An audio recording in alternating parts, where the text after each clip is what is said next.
Welcome to all my dear student, स्वागत है आपका अपने चैनल पढ़ाई लिखाई पे विद मी वीरेंद्र। आइए स्टूडेंट, आज हम देखने वाले हैं आज जो सोशल साइंस का एग्जाम हो रहा है 32/3/1। सबसे पहले सेट 1 का सॉल्यूशन हम देखेंगे, इसके बाद सेट 2 सेट 3 तीनों के सॉल्यूशन आपके लिए लाएंगे। तो जुड़े रहिए हमारे चैनल से। चलिए स्टार्ट करते हैं बिना कोई टाइम गवाए हुए। पहला क्वेश्चन, तो here is the first MCQ, which one of the following language is included in the English schedule of Indian constitution. तो इसका राइट आंसर हो जाएगा माय डियर स्टूडेंट तमिल। ठीक है, कौन सी लैंग्वेज है? वो तमिल लैंग्वेज होती है। चलिए सेकंड क्वेश्चन पे चलते हैं, in which one of the following organs of India are women taking advantage of reservation. तो यहाँ पे बताया गया, पूछा गया आपसे, ठीक है, कि किस ऑर्गन ऑफ इंडिया आर, ठीक है, तो यानी following organ of India are women taking advantage, womens को एडवांटेज है यहाँ पे। ठीक है, तो क्या है? म्युनिसिपैलिटी है ना, लेजिस्लेटिव काउंसिलिंग है, राज्यसभा है, जुडिशियरी है। तो माय डियर राइट आंसर हो जाएगा इसका क्या? म्युनिसिपैलिटी हो जाएगा। ए इज द राइट आंसर। चलिए थर्ड क्वेश्चन पे चलते हैं, choose the correct matching pair for the following. तो यहाँ पे आपको बताना है कंकरेंट लिस्ट में कौन सी चीज है। क्या एजुकेशन आती है कंकरेंट लिस्ट में? कंकरेंट मींस होता है बेटा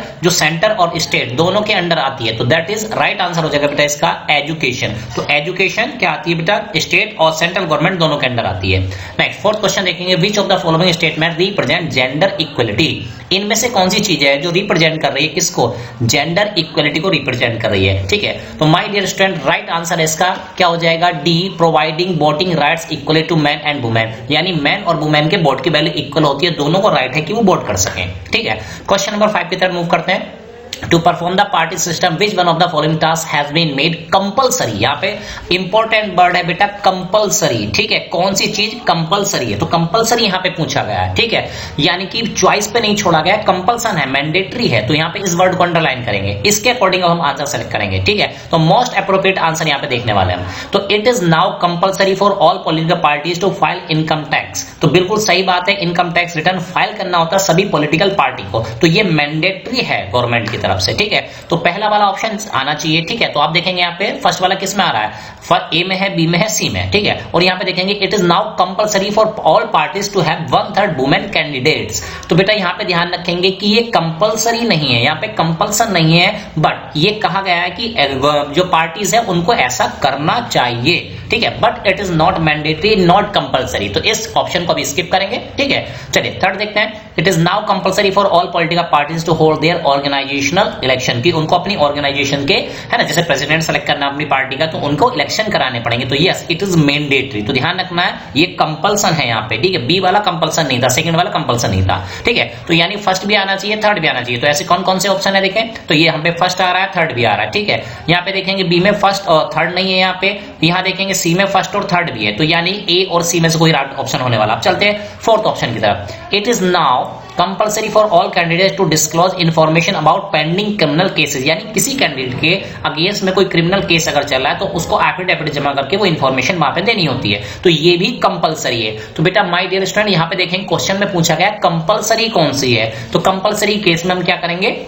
ठीक है, फर्स्ट थर्ड आ जाएगा एंड फोर्थ, तो ये आ जाएगा आपका बेटा कौन सा ऑप्शन आ रहा है? सी इज द राइट ऑप्शन। ठीक है, तो यहाँ पे एक वर्ड था कंपलसरी। ठीक है, तो इसलिए ऑप्शन हो जाएगा सी। चलिए नेक्स्ट देखते हैं question number 6, which of the following group is in majority इन श्रीलंका। कौन सा ग्रुप मेजॉरिटी में है श्रीलंका में? ठीक है, तो माय डियर राइट आंसर हो जाएगा इसका बी, सिन्हाला स्पीकर्स। क्या हो जाएगा? Sinhala speaker is the right answer. ठीक है, क्वेश्चन नंबर 7 की तरफ मूव करते हैं, रीजन असर्शन क्वेश्चन है। चलिए असर्शन स्टेटमेंट पढ़ते हैं। Every party in India has a registered with the election commission. सभी पार्टी जो इलेक्शन वाली पार्टी है ना, जो इलेक्शन में पार्टिसिपेट करती है, उनको इलेक्शन कमीशन के अंदर क्या करना पड़ेगा? रजिस्ट्रेशन कराना पड़ेगा, रजिस्टर होना पड़ेगा। ठीक है, तो यस ठीक है, तो क्या ये बात सही है? ठीक है, तो माय डियर स्टूडेंट ये जो बात बोली गई बिल्कुल सही बात है। यहाँ पे रीजन क्यों है? The government provide election symbol to all political parties in India। तो कहा गया है कि गवर्नमेंट क्या कराती है? प्रोवाइड कराती है सिंबल। तो यहाँ पे एक चीज देखिए, गवर्नमेंट प्रोवाइड, तो यहाँ पे गवर्नमेंट बोला गया है। ठीक है, इलेक्शन कमीशन नहीं बोला गया, तो ये स्टेटमेंट क्या हो जाएगा बेटा हमारा? फॉल्स हो जाएगा। क्या हो जाएगा? फॉल्स हो जाएगा। तो that's why C statement is true, यानी सी वाला इसका राइट आंसर हो जाएगा। चलिए देखते हैं next, data related to imaginary country. कोई एक कंट्री मान लेते हैं, ठीक है, और उसके रिगार्डिंग कुछ डाटा दिया गया। क्वेश्चन पे पहले चलते हैं, डाटा बाद में देखेंगे, पहले क्वेश्चन देख लीजिए। The attendance percentage of this country of the age group 14 and 15। 14 और 15 वाली जो पॉपुलेशन है ना, यहाँ पे इनकी परसेंटेज पूछी गई है अटेंडेंस की। तो देखिए, तो 14 है, 15 वाले कितने 1000 है, टोटल पॉपुलेशन 1000 है, और नेट अटेंडेंस क्या है इनकी 800। तो यानी आप समझ लीजिए कोई स्कूल है उसमें 1000 में से 800 बच्चे प्रेजेंट हैं, ठीक है। तो ये हो जाएगी, अगर परसेंटेज आप निकालेंगे तो 800 डिवाइड बाय 1000 इंटू 100 करेंगे तो 80% आ जाएगी। Right answer is B. चलिए question number 9, identify the sector on basis of the following characteristic as choose the correct option. ठीक है, तो ये कुछ हिंट्स दिए गए हैं यहाँ पे, इनके बेसिस पे आपको सेलेक्ट करना है right option. Number 1, the objective of this sector is to earn profit. इस सेक्टर का जो ऑब्जेक्टिव है, जो एम है, जो टारगेट है, वो प्रॉफिट कमाना, पैसा कमाना है। ठीक है, ठीक है, तो कौन सा हो सकता है भाई? प्राइवेट सेक्टर हो सकता है, बिल्कुल हो सकता है। पब्लिक सेक्टर नहीं हो सकता, गवर्नमेंट वाला सेक्टर का है ना प्रॉफिट कमाना नहीं होता जनरली। ठीक है, चलिए देखते हैं। This sector is on by person और कंपनी। इसको कोई पर्सन या कंपनी ऑन कर सकती है। ठीक है, और नेक्स्ट है Tata iron and steel is example of this sector. ठीक है, तो माय डियर स्टूडेंट 9th का जो राइट आंसर जाएगा वो जाएगा प्राइवेट सेक्टर। क्या है? टाटा को आप देखेंगे तो क्या है, ये सब प्राइवेट सेक्टर कंपनी में आते हैं। चलिए नेक्स्ट देखते हैं question number 10, what is not easy to get loans from the formal sector. ठीक है, why is it not easy? ये आसान क्यों नहीं है कि फॉर्मल सेक्टर से लोन लेना आसान नहीं है इतना। ठीक है, read the following reason and choose the most appropriate, यानी आपको उसके रीजन बताने हैं। नंबर 1, ठीक है, देखते हैं अवेलेबिलिटी ऑफ बैंक। ठीक है, वो कह रहा है बैंक की availability.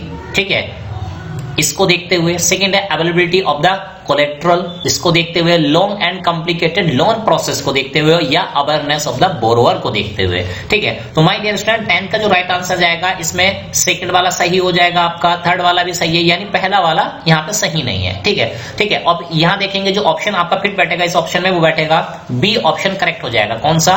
Second, third and fourth. चलिए next question 11, by which organisation in human development report publish.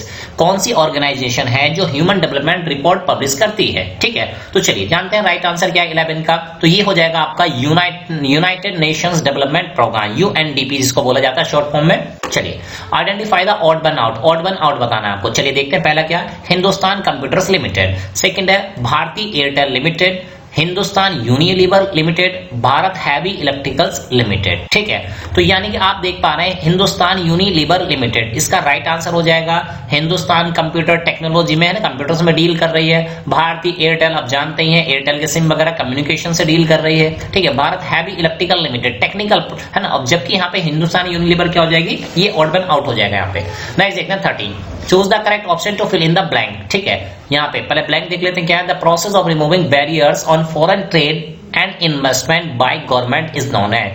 Government आसान करती है, जो फॉरेन इन्वेस्टमेंट आ रहा होता है, ट्रेड हो रहा था, उसकी राहें आसान करने का काम करती है। तो इसको हम क्या किस नाम से जानते हैं? ठीक है, इंपोर्ट टैक्स करके, एक्सपोर्ट टैक्स करके, या लिबरलाइजेशन करके, ठीक है, या इंडस्ट्रियलाइजेशन करके। ठीक है, तो राइट आंसर हो जाएगा माय डियर स्टूडेंट यहाँ पे क्या हो जाएगा बेटा, सी लिबरलाइजेशन। क्या हो जाएगा बेटा, liberalisation is the right answer. तो चलिए स्टूडेंट अब देखते हैं question number 14, reason assertion question है। तो असर्शन क्या है यहाँ पे, most of the jute industry in India is located near a narrow belt along the banks of Hooghly. बिल्कुल सही बात है, हुगली के है ना आसपास के रीजन में हमारा इंडस्ट्रियल एरिया है। कौन से? जूट इंडस्ट्रीज की एरिया है। बिल्कुल सही बात है। क्यों है? अब यहाँ पे आप सोच के देखिए, हुगली के किनारे क्यों है? क्यों है? India is the second largest exporter. ये बात तो अपने आप में सही है, लेकिन इसलिए कि हम सेकंड लार्जेस्ट एक्सपोर्टर है इसलिए हुगली के किनारे करेंगे इंडस्ट्री, ऐसा नहीं है। ठीक है, तो राइट आंसर हो जाएगा माय डियर स्टूडेंट बी। क्या हो जाएगा इसका?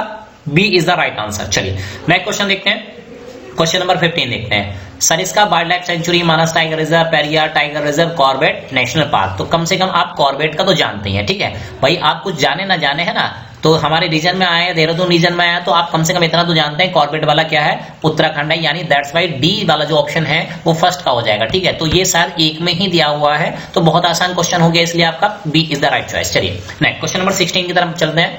ठीक है, mister Monika along with her family, ठीक है, clears a piece of land and grows grain and other food crops to feed her family. यानी कि इन्होंने एक जंगल क्लियर किया है, वहां पे अपनी फैमिली के लिए क्रॉप उगा रहे हैं यहाँ पे। When the soil fertility decreases, soil की फर्टिलिटी डिक्रीज हो गई है। She prepares another piece of land for agriculture, अब उन्होंने उस लैंड को छोड़ के एक अनदर लैंड प्रिपेयर कर रहे हैं। Which of the following method of agriculture does the use, C use. तो यानी वो कौन सी ठीक है।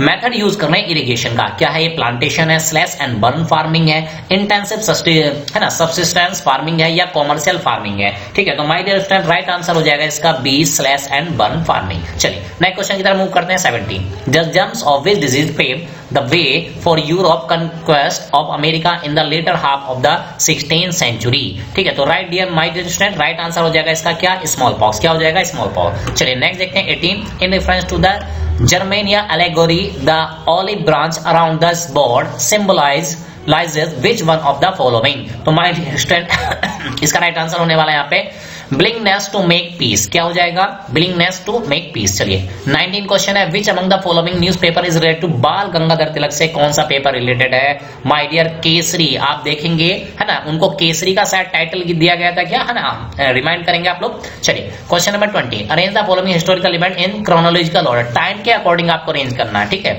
तो बारडोली सत्याग्रह हो गया, आपका रोबाल्ट हो गया, सत्याग्रह चंपारण हो गया और खेड़ा हो गया, ठीक है। तो जानेंगे इसमें सबसे पहले क्या आ जाएगा बेटा, है ना, तो यहाँ पे देखेंगे जो खेड़ा वाला आ जाएगा, यहाँ पे देखेंगे खेड़ा वाला, ठीक है। तो यहाँ पे ये आ जाएगा डी ऑप्शन इसका सही मैच करेगा, है ना। तो देखिए क्या मैच करेगा, डी वाला मैच करेगा। इसका मतलब सबसे पहले हुआ था आपका चंपारण, फिर हुआ था खेड़ा, ठीक है, उसके बाद हुआ था क्या, रोवाल्ट, और सबसे लास्ट में हुआ था बारडोली। तो यानी टाइम लाइन। तो माय डियर आपको ध्यान रखना है जब भी आपसे कहे क्रोनोलॉजिकल, तो टाइम इवेंट को आपको ध्यान रखना है किस टाइम के अकॉर्डिंग ये हुआ था, है ना, टाइम पैटर्न आपको याद रखना होता है। चलिए मैप वाले क्वेश्चन पे चलते हैं जल्दी से, है ना। बच्चों को मैप वाले क्वेश्चन की ज्यादा इंपॉर्टेंस रहती है और इंपॉर्टेंट भी है आपके लिए। चलिए देख लेते हैं, है ना। चलिए देखते हैं इसको थोड़ा चलिए लिमिट में ले आते हैं वही इसको थोड़ा, है ना। चलिए आप देखेंगे यहाँ पे तो आपका जो क्वेश्चन पूछा गया था माय डियर स्टूडेंट, है ना, ए और बी दो पार्ट पूछे गए थे, ए और बी करके, ठीक है। वो दो पार्ट पूछे गए थे। सबसे पहले ए वाले पार्ट पे चलते हैं, ठीक है। तो ए वाले पार्ट में जो पूछा गया था the place where the session of Indian National Congress held place in 1927, तो ये हुआ था बेटा मद्रास में। कहां हुआ था, मद्रास में हुआ था। तो आप जानते हैं,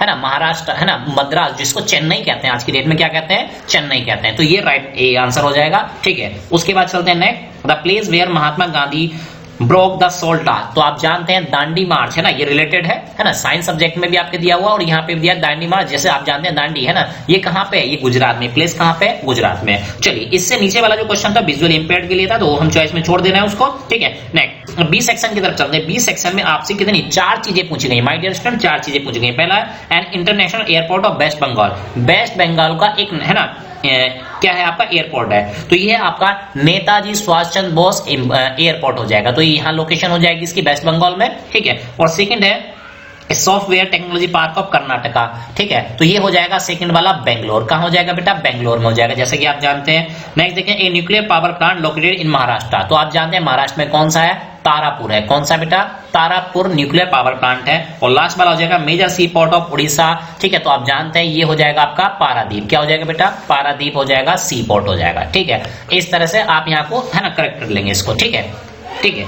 चलिए तो माय डियर स्टूडेंट इस तरह से आप देखेंगे इसको, ठीक है। ये फोर्थ वाला था आपका, है ना। तो इस तरह से सारे क्वेश्चन के आंसर का सॉल्यूशन है। इससे भी और किसी सेट का सॉल्यूशन आप चाहते हैं तो कमेंट बॉक्स में कमेंट करते रहिए, आपके लिए सॉल्यूशन लेके आएंगे। मिलते हैं नेक्स्ट वीडियो में, तब तक लेते हैं बाय बाय।